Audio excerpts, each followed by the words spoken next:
Let's get fermenting. Hey yo, welcome to the wonderful world of HungryHeath. I'm not a classically trained chef. What I am is a self-taught home cook. I have studied under several television chefs. I have a PhD from YouTube University and a black belt in Google Food. I love to cook. The only thing I love more than cooking is my wife, the sensational Shelly Eats Steak, aka the Warden. Together we host what we like to call the Friday Night Feast. This happens every Friday night, 6:30 Central. We'll cook up an entree, maybe pick up little snacks, show you how to do it, then we'll spend the rest of the evening just chewing the fat with all of our friends in the HungryHorde. Hope you can tune in sometime. We'd love to have you over for dinner.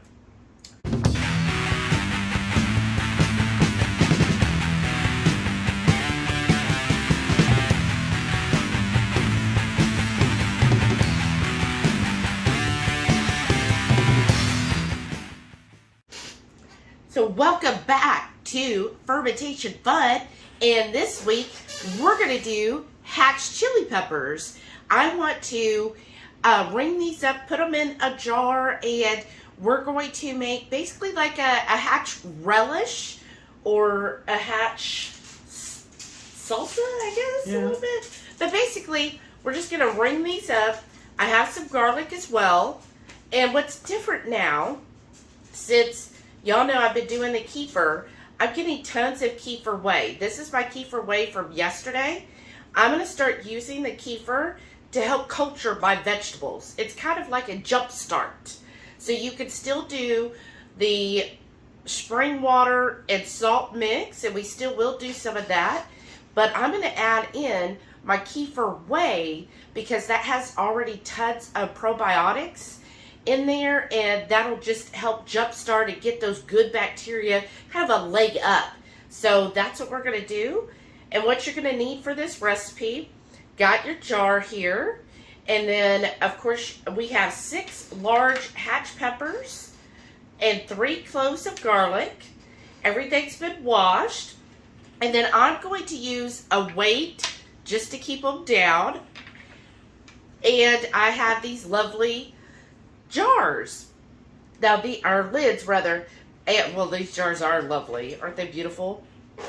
But the lids have right here in the middle, that'll help some of the gas escape, and then it just seals because it's got a rubber band or rubber lining. It seals from any bad pathogens, bacteria, yeast to get in while it's fermenting. And we'll ferment these. I like to do a longer ferment, so probably a 5-day ferment. But you definitely test it and go however long is good for you. So with that, then we will still be using some salt, and we always use Redmond's real salt. That's our favorite. And then of course water that's non-chlorinated. And then he is going to start slicing the peppers for me. First, since I was just making sure, I'm just slicing up this garlic. Okay. Getting it ready. That's good. So I kind of like big chunks, don't you? Yeah, I like the big chunks of the garlic. We love garlic. Oh my gosh, and fermented garlic, y'all go see that recipe. It's so good. I love having fermented garlic. Because then she was telling me there was a couple of bad spots on them. Yeah. So I was taking that off. And then like on this hatch, there's another little bad spot there.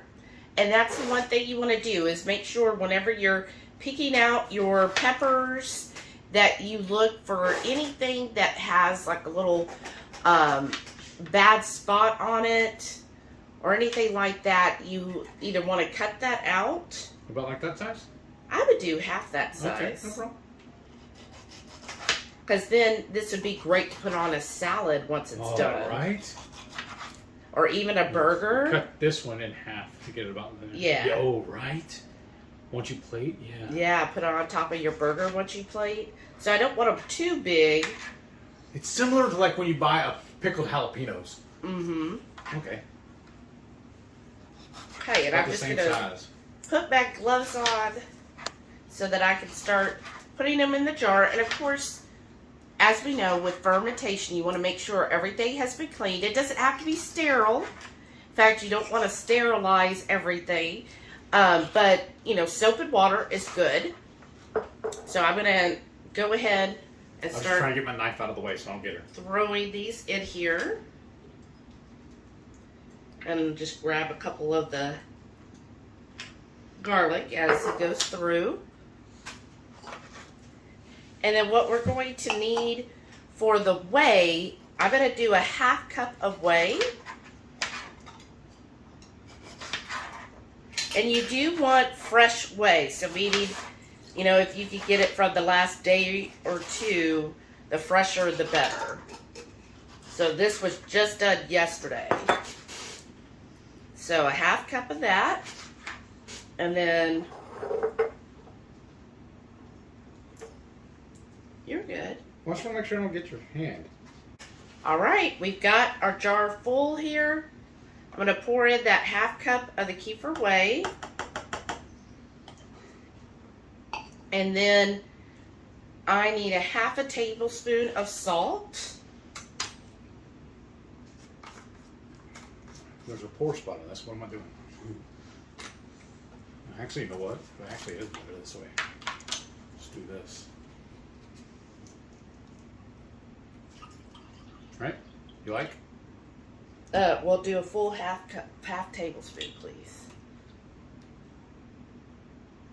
Make sure it's in. Yeah, that's it. I would do a little more in there. A level 1/2 tablespoon. How about that? Okay. Then sprinkling in there. Then I'm just going to pour this water over there. That should help get that salt dissolved. Okay. That was a cup of the water. And now I'm going to take the weight. Now this has, here's the little grab part. So I'm going to put like that. And kind of push it down. Make sure everything is submerged.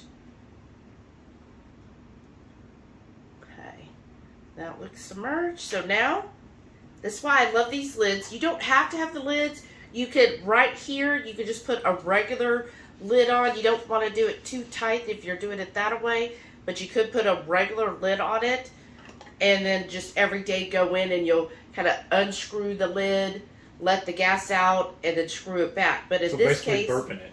Yeah, but in this case, because it's got the burper in the middle, then you don't have to do that. Just set it and forget it. Right, it really is. The way you fix it across the way, though. I know, I'm trying to. So I love these lids. I have to say, when we first started the fermentation, go back and see those first few videos, if you haven't already. Like, of course, we made mistakes, and I found my experience doing the weighted bag, it has more chance of having issues. When I've used these lids, everything works out just perfectly. And it's got this nice little lip here. And let's see, today is... That's what I love too, you can set a timer on it. Or at least a calendar. Right. Shows you when you did it. Okay. Well, I say that. And then, You did it earlier. I know. Sometimes... Now it's just fighting with you. Yeah, sometimes it wants to move. But I'll move it to that date. I'm going to put it in a dark, secluded area away from sunlight. And now, again, I'm going to let it go for 5 days. But I would say a minimum of 3 days. The longer it goes, the more tangy and kind of sour note it's going to get. So, thank you. And then we'll follow up once it's done. And if you're new here, go ahead and hit that thumbs up and the subscribe button with that bell notification so you see every time we come out with a new fermented treasure. Alright, y'all. It has been a week since we started on these hatch. We actually took them out after 5 days on the pecan-crusted cod Friday night feast. So if you haven't joined one of our lives, go watch that one and join us on the next Friday night. So, and I've got a little tray, and then I've got clean hands.